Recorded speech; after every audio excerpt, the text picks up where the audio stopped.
दोस्तों अलजेब्रा का एक बहुत ही ज़्यादा इम्पॉर्टेंट सवाल आप देख सकते हैं कि अगर आपको a प्लस बी प्लस सी यहाँ पे 0 दिया गया है तो आपसे पूछा गया है कि a upon B plus C plus B upon A plus C upon A plus B कितना होगा।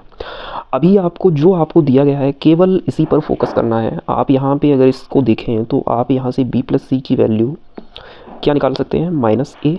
ठीक है, ठीक इसी तरह से आप यहाँ पे a प्लस सी की वैल्यू क्या बता सकते हैं, a प्लस सी की वैल्यू माइनस बी।